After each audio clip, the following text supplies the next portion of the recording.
Doon mo madedefine kung alin ang mas magandang puntahan na establishment, di ba? Ang tanong, saan na-feel nung kliyente na panatag yung loob niya, masaya siya at worth it yung binabayaran niya.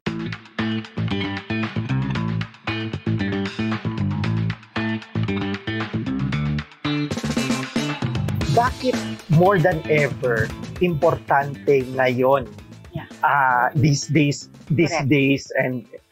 and age, yung customer experience, magandang customer experience? Okay. This is a very interesting question because maraming mga negosyo ang nagsisibukasan ngayon, no? Competition is on the rise.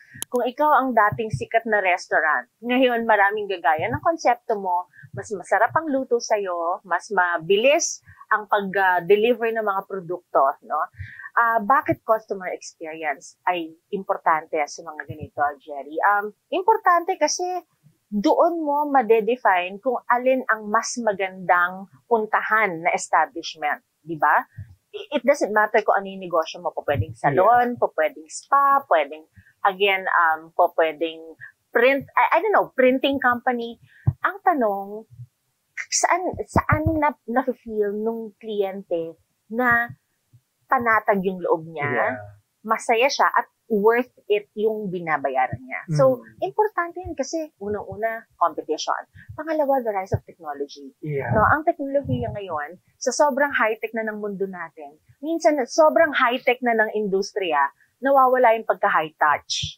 Pero maniwala kayo sa hindi, mga kapatid, ang tao, iba pa rin yung nahahawakan yung kamay mo para i-shake hand ka at nakikita yung ngiti mo na totoo kesa sa emoji. Okay? Kaya ang teknolohiya, andyan lang pagka-process-oriented yung serbisyo o yung negosyo. Proseso, papabilisin lang. Walang problema yon. Pero ang tao, naghahanap yan kasi, Jerry, ng empathy, ng compassion. Halimbawa, may delivery ako na mali, may damage. Ang computer, kayang-kaya mo naman i-message doon na I received the damaged item. Can you please pick up? And then may pick up and then mapapalitan. Yes, process-wise na achieve, pero ang tanong, may ngumiti ba sa'yo? May nag-apologize ba sa'yo? May nagsabi ba na, I apologize, ma'am. I understand where you're coming from. You must be very disappointed. How was the experience? Wala.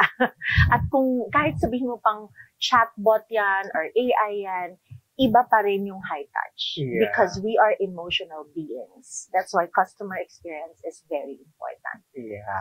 Yun, so totoo yun. No? Minsan talaga hinahanap mo yung, yun, sinabi mo, empathy dito sa ano. Minsan, may na-experience tayo, tapos, we understand na things can happen, di ba? Pero gusto lang sana natin naintindihan tayo na kumbaga ginagawa nila ng paraan na ma-resolve yung mga problema natin.